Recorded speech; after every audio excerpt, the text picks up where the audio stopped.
May bagong ulat na hinihiling ni Benjamin Netanyahu sa Likud Party ang 10 nakalaang pwesto para sa mga kandidatong siya mismo ang pipili sa listahan ng partido para sa eleksyon.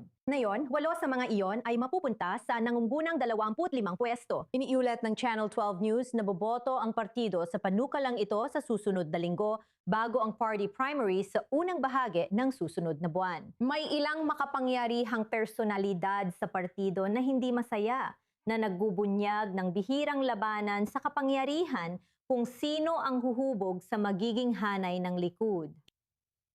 Para talakayin ito at iba pa, ikinagagalak kong tanggapin sa studio ang political analyst na si Gil Hoffman. Magandang makita ka, Gil. Kaya si Benjamin Netanyahu na nahaharap sa presyon sa pandaigdigang entablado sa loob ng bansa mula sa oposisyon at ngayon ay maging sa loob ng kanyang sariling Likud Party. Ipaliwanag mo sa amin ang mga alalahanin sa loob ng namumunong partido ngayon at kung ano ang maaring ibig sabihin nito para sa punong ministro pagdating ng eleksyon. Kaya Bonita, ang nangyari ay lumabas na mas pinalakas si Netanyahu mula sa kanyang mga legal na proseso kung saan malinaw na sinabi ng mga hukom na hindi nila iniisip na magtatagumpay ang kasong panunuhol laban sa kanya. At dahil doon, ipinahiwatig nito sa pamunuan ng Likud na si Netanyahu ay hindi mawawala sa pwesto sa lalong madaling panahon. Sa isang napakamapuring panayam sa kanyang baluarte na Channel 14 noong nakaraang linggo, tinawag siyang Netanyahu, hari ng Israel, at tinalong kung tatakbo pa rin ba siya pagkalipas ng 30 taon kahit 76 na taong gulang na siya. At kaya pagkatapos noon, maari na siyang humingi ng kahit ilang pwesto na gusto niya. Wala siyang kandidato para mapunta ang 8 pwesto sa nangungunang 25 sa mga taong siya ang pipili. Ang dahilan kung bakit niya itinutulak yun ay dahil gusto niyang i-pressure ang mga taong boboto sa primaries at sabihin sa kanila, kung pipiliin ninyo ang mga taong ayaw ko, ibababa ko lang sila sa listahan sa pamamagitan ng pag-angat ng iba. Pwede niyang ilipat ang mga taong naboto pababa pataas sa listahan. Pwede niyang siya lang ang magdesisyon sa lahat. Maaga pa para masyadong pag-usapan ang posibleng nangyayari sa loob ng Likud Party. Sa madaling sabi, ano ang palagay mo sa mga posibleng kandidato na maaring maging karibal ni Benjamin Netanyahu mula mismo sa kanyang sariling partido? Ano ang opinyon mo? Walang hahamon sa kanya. Hanggat nandyan siya ang leader ng Likud. Lahat ng nagtangkang hamunin siya ay nauwi sa labas ng partido, kahit pansamantala lang. Nakita natin ang hamon ni Gideon Saar at Yuli Edelstein. Inanunsyo ni Yuli nitong weekend na hindi na siya tatakbo sa Likud.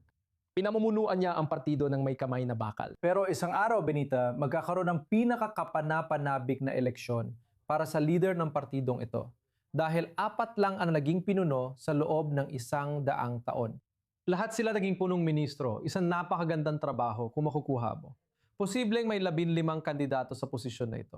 Nabanggit mo ang panayam sa Channel 14 News. Alam nating ilang beses nang nakipag-usap si Benjamin Netanyahu sa American media, lalo na sa Fox News. Bakit mo tingin pinili niya ang platapormang iyon at internasyonal na media para iparating ang mensahe niya sa buong mundo, imbes na sa lokal lang? Una, ang 2 panayam sa Fox News nitong 3 araw ay para impluwensyahan si Donald Trump.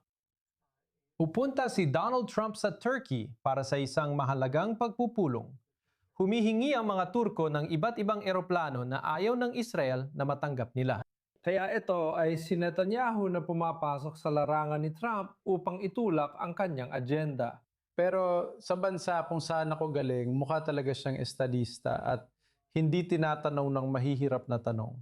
Ulit-ulit sinasabi ng nag-i-interview sa Fox kung gaano siya katama at kung ano-ano pa.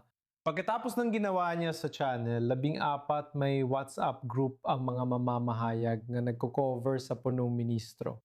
At si Jake Tapper, sa lahat ng tao, isa sa mga pangunahing anchor ng CNN ay nagreklamo. Sinabi niya na masyado raw siyang nakikipag-usap sa Fox nitong mga nakaraang araw. Kaya baka dapat bigyan naman niya ng pagkakataon ang ibang tao na hindi niya kakampi na makapanayam siya. Magiging interesante kung magbigay pa siya ng mas marami pang lokal na panayam dito bago ang eleksyon. Dito sa Israel, minamadali ng gobyerno ng Israel ang ilang kontrobersyal na batas bago magsimula ang summer recess sa katapusan ng susunod na linggo. Gusto nilang matapos ito bago eleksyon.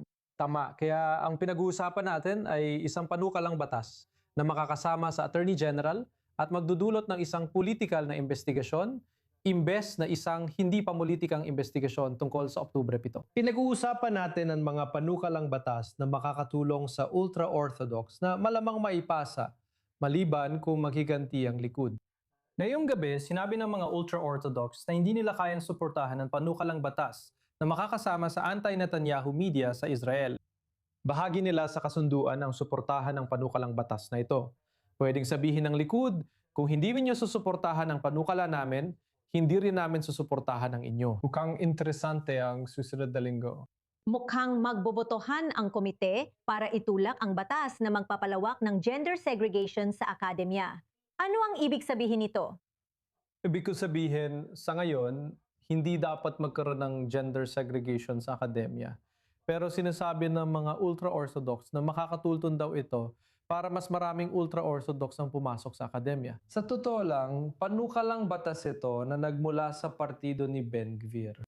Kaya iniisip nila na makakatulong ito sa tinatawag na Haredi Leumi ng mga religious Zionist na mas mahigpit na gusto na magkahiwalay ang kalalakihan at kababaihan sa serbisyo. Tingnan mo, kailangan ding bigyan ng konsesyon si Ben-Gvir sa huli.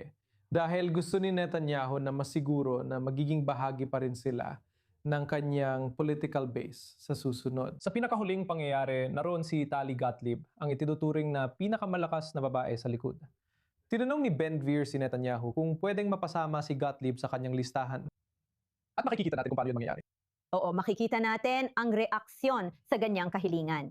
Pinahahalagahan ko ang iyong pananaw. Marami pa tayong pag-usapan sa mga susunod na buwan. Political analyst Gil Hoffman, maraming salamat gaya ng dati sa iyong presensya dito sa studio.